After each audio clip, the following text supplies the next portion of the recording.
a book could cure depression, it would be a book written by Sarah Adams.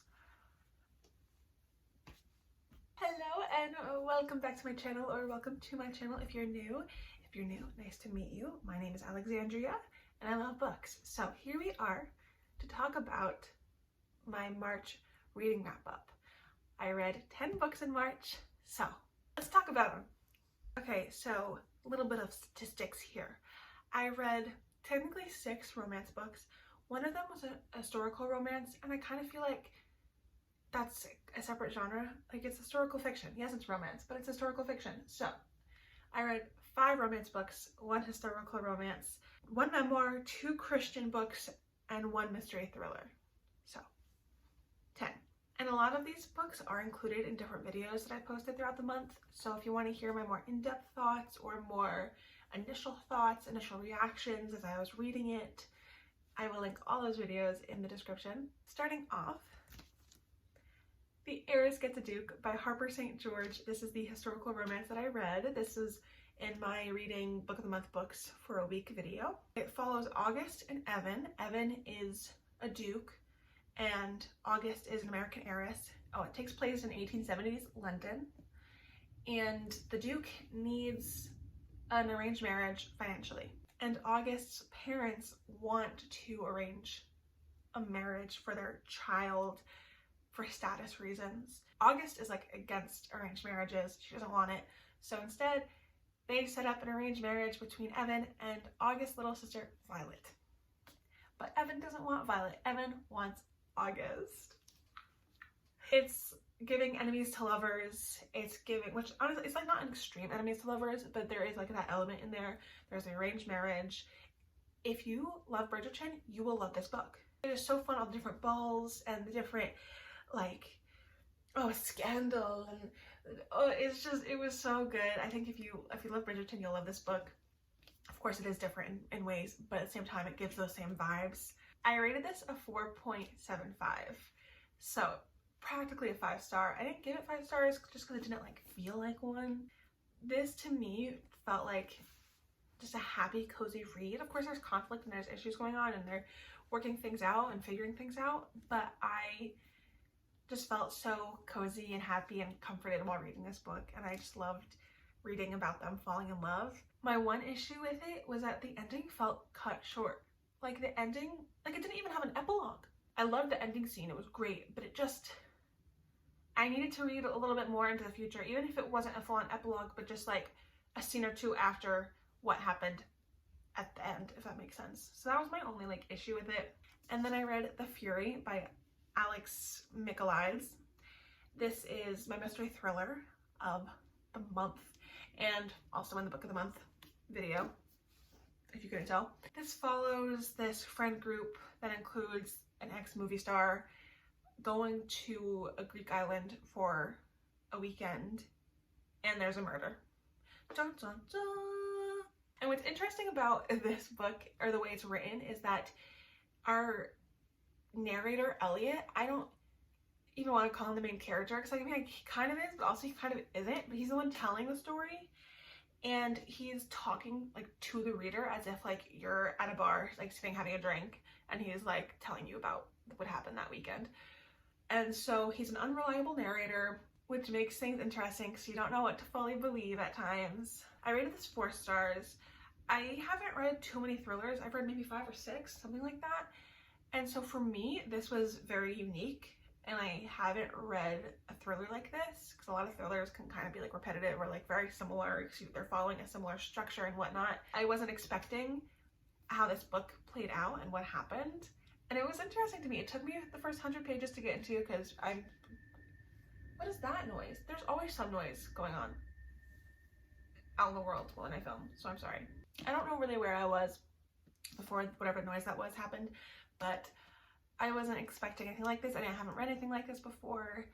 It took me about 100 pages to get into, but once I got into it, I was in. I was rooting for the characters. Once I was learning more about the situation, I was cheering them on, which made me connected to them, which made what happened just, oh. I honestly think it was really good. It wasn't amazing or perfect, but it still was interesting and a good time. Then here is my first Christian book of the month. It is a tiny little booklet called A Soft Heart by Eric Gilmore. I have a few other Eric Gilmore little booklets on my shelf. They are like 30 pages. It's like one-sided. There's a quote on this side, and then, so it's not even like a full 2 pages, or if that makes sense. So these are very short, but they're usually filled with so much goodness, and they talk about different topics that have to do with Jesus and God and different things. So this one's about having a soft heart, and I was really interested in this topic because I aspire to have a soft heart. Everyone's flying today. Haven't you ever heard of driving across the country? I love all of his other books, or I've only read 3 other booklets by him. I love them. This one, not so much. I rated it 3 stars. It honestly just felt like I was reading like lists of Bible verses that had to do with having a soft heart. Like, that's great and all, but I have a Bible. She's over there. I can just read her when I want to read about the Bible verses that talk about a soft heart. So this one I just didn't really get much from. I didn't enjoy it. And then Swift and Saddled. This is the second in the Rebel Blue Ranch series, and also the first book I read in my finishing book series I'm in the middle of video. This follows Ada and Wes. So Ada goes to a bar in Wyoming, and there's a guy there, and they end up kissing. And then the next day, she goes to the Rebel Blue Ranch, where she's been hired to be the interior designer on this huge project, and comes to find out that the guy that she kissed last night at the bar is her new boss on this renovation project. This was such a good read. What did I rate it? 4 stars? Yes. I really connected to Ada. Like, I just felt so deeply for her and everything she was going through with her previous relationship, and that struggles and the insecurities that came from that, and her own just like fears. And I loved how Wes was such a golden retriever, and he was so respectful and kind and gentle and encouraging, and believed in her and supported her even when she was kind of being stupid at times because of her, you know, skewed mindset based off of her past. I absolutely loved Wes. It was adorable. This wasn't like a mind-blowing read at all, but it still was such a cute, happy, fun, fluffy, loving read. Still with like some serious elements to it. Like, it had depth to it. So it wasn't just like, it was dynamic, you know? It was dimensional, and despite it being like just a cute little fluffy romance. If you haven't read Done and Dusted, the first book, go read it. It's so good. And read this one, and the next one comes out in November. And it's also, I think, being made into a TV series, I've heard. So be on the lookout and get to reading your cowboy romances. Cowboy romances are where it's at, okay? And then I read King of Pride by Anna Huang, also in that same video. And I didn't like this one as much.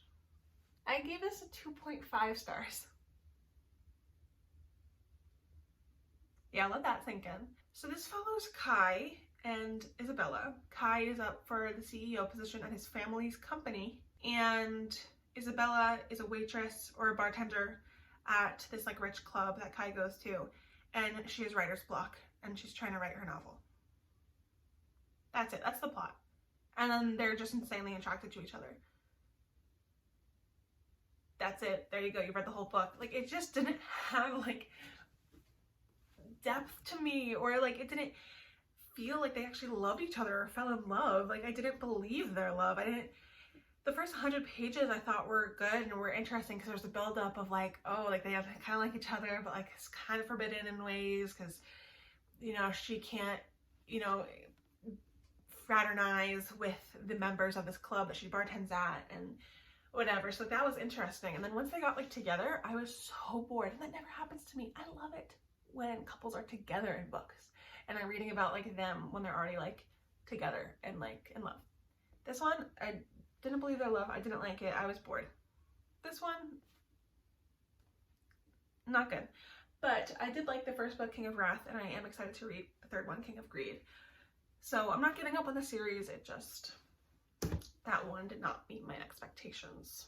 And the last book in my finishing series I'm in the middle of was Practice Makes Perfect by Sarah Adams. I rated this 4.5 stars. It was so good. I love Sarah Adams so much. Her writing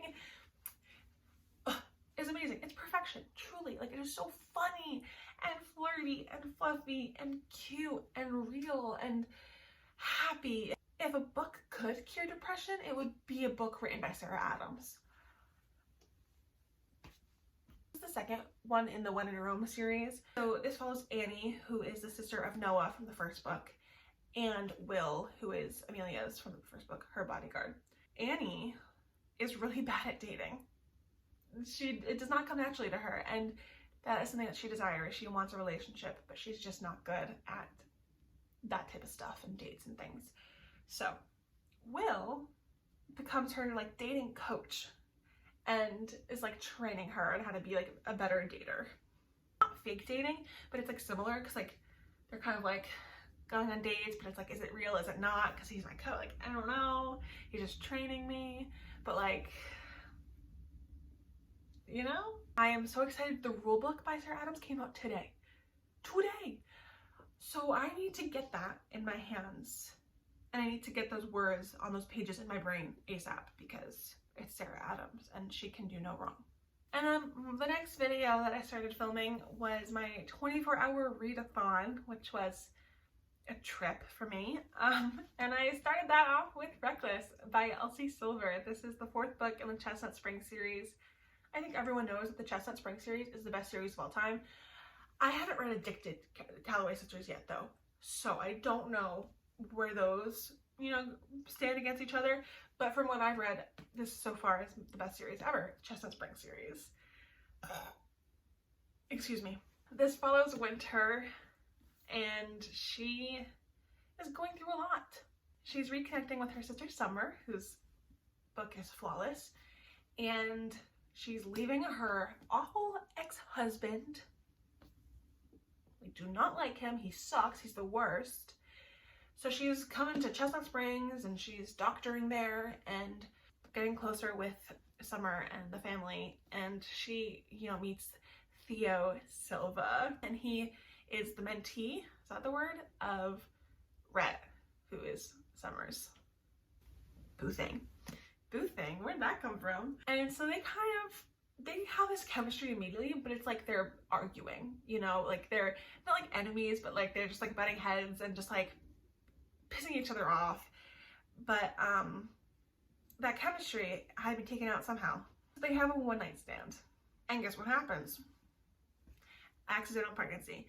Now listen, I know that is not a fan favorite trope. It's not mine either. I don't enjoy it. This is the first book I've read where it is done well. It is done right. It is done so good. It works in this book, and it's so good. It does not take away from them and their love and their story.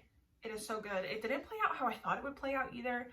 You can see my reaction in that video that I filmed, but I rated this a 5-star. I forgot, a 5-star. This is a 5-star for me. 5-star. I felt like Winter was similar to Ada in Swift and Saddled, where I was just really feeling for her based off the crap she put up with in her first marriage. Like, it's just awful, and she didn't deserve that. It made me so happy to see her with Theo, because she deserves such a loving, kind man who treats her right and how she deserves, and Theo is just so good for her. If you didn't watch my 24-hour readathon video, then you don't know. I have one little issue with this book. Theo calls her Tink, which is my childhood nickname that my mother calls me. She'll still call me that every so often. So it wasn't pleasant to read about him calling her Tink in a romance novel. It just wasn't working for me. But I can't like hold that against Elsie Silver, because she didn't know that about me, and she didn't write this book for me, even though she should have. But she wrote it for, you know, a range of people, not just me. So I can't hold that against her, but it still was disturbing. I don't have a copy of the 8th book that I read, but it is in the mail. I ordered it off of Tango Books, so I have a used copy coming in soon. And that is The Woman in Me by Britney Spears. This is her memoir. I ended up not giving it a rating because I don't think memoirs shouldn't be rated, but just for this one, I was like, I don't feel right rating it. This is her story told from her voice, her perspective, as her story should be told, you know? Not from these different biased and, what's the word? All these biased narratives that have an angle, you know?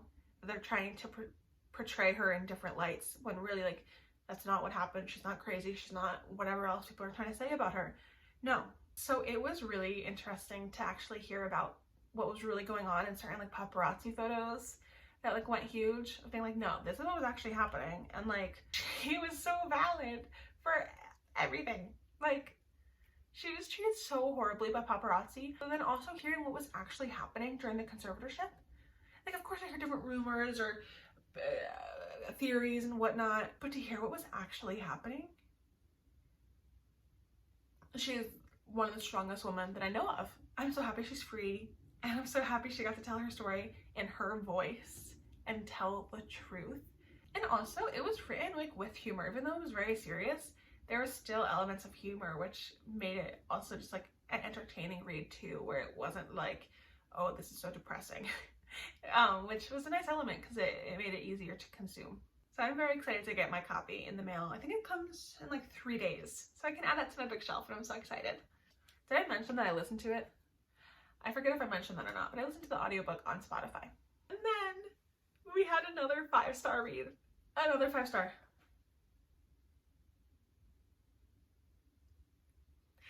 Fangirl Down by Tessa Bailey. Tessa Bailey can do no wrong in my book. Well, okay, technically, like, I don't love how spicy her books are. So I guess, like, technically there's that. But, like, I don't even, like, mind it because of how much I love her writing and her characters and stuff. I'm just like, okay, like, I've accepted it. So there is that. But I adore her characters. I adore her writing. Her writing is so funny and so good. Like, she's so underrated. I don't hear many people talking about her, and I don't know why. I feel like the traditional like book talk vibe her books give, like all the little like mini tropes that we all love and we get excited to see, like she has them in her books. Like, everyone please read all of her books. They're so good. I love them so much. I started this in my 24-hour readathon. Did not finish it in that video. This follows Wells. He is a professional golf player, and lately his playing has not been good at all. No one really believes in him anymore. But Josephine has been his biggest fan for the past like 5 years, and even as his playing has gotten worse, she's still stuck by him and been supporting him and cheering him on 100% of the time. Like, she supports him no matter what. So Wells ends up throwing in the towel, and he's like, I'm not doing this anymore. And so now she is all defeated as well. But then one day he shows up to her. She has a golf shop and it's struggling, and he shows up and asks her to be his new caddy, to then have her help him become a better player again, and they can split the prize money. She needs the finances because she's struggling and going through it, and he needs to get better at golf because he's lost his touch. It had everything I love. I don't know what Tessa Bailey puts in her books, but I eat it up every time. Every time. I love that even though Wells like has his issues and he's figuring things out, he always knows what he wants. He honestly is really emotionally available considering how like grumpy he is, because it's like kind of grumpy sunshine. Actually, I feel like, yeah, it is. But he's emotionally aware and available and knows who and what he wants from the beginning, pretty much, or like from near the beginning. I love that. I love it when men just know what they want, and he does. And he's just so attentive, and he's possessive. He is. And in books, I love it and eat that up. And he just cares for her so much and cares about her. And it also has type 1 diabetes representation, and like that's a big part of this book, but also like not just the plot, is just like a part of her life because it affects a lot of her life. And so you kind of get like seeing like, you know, him being all attentive to her when like making sure that her blood sugar is okay and everything, and it's adorable. I love them.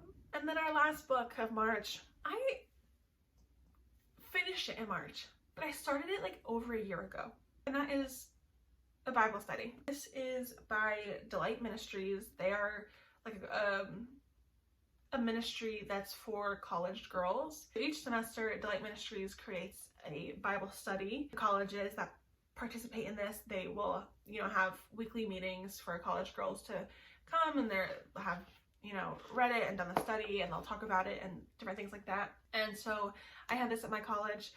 My last semester was this was this study, and I wasn't consistent with it. It took me over a year to finish this. I don't particularly enjoy their Bible studies. I feel like it's all just fluff, and it's not much substance. It's like 98% fluff in my opinion. And honestly, I feel like it is better suited for middle schoolers than college students. I don't want to bash anyone or anything, but at the same time, I feel like a lot of Christian and Bible-esque things like studies and books and stuff that is specifically for young women in high school and college is that it can be so like condescending and dumbed down and like patronizing, even when it's written by women. Like, this was written by women, but it's like acting as if we're 5 and like we can't comprehend biblical concepts and theology. And women are not dumb.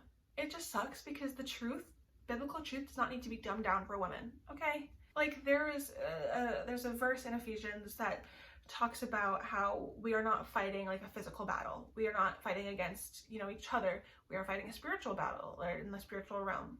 And the first sentence in the paragraph that's like about to like do a commentary on it goes, spooky, exclamation point, question mark. I just don't like feeling like I'm being talked down to and like I'm stupid. And that's how a lot of these books make me feel. Like, I actually want to do a study where I'm learning about the scripture. So yeah, I did not really enjoy that. Women are smart and bright. We are able to understand the Bible and theology. You don't need to dumb it down. Like, sure, there might be some complex things that you need to break down for anyone so that we can like understand it, to then get to the more complex thoughts within that. But we don't need to be dumbed down to. We don't need to be talked down to. I could go off on that. So I technically didn't read like 10 full books in March. I read 9 full books, and I read like the last 20 pages of this in March because I just wanted to get it over with. Don't mean to be a hater, but I'm hating. I rated this 2 stars, but I feel like I should give it a 1. And like, I know other people have benefited from these studies and from the group meetings. Like, the group meetings are great and everything, but just this study just is not it. So those are all of the books that I read in March. I mean, we had some ups and downs in this month. We had some 2 stars, we had some 5 stars. So, I mean, I can't really complain. So here's to hoping that April is a wonderful reading month. I'm very excited with the TBR we got. Go watch my April TBR jar video, and I'll see you in my next video.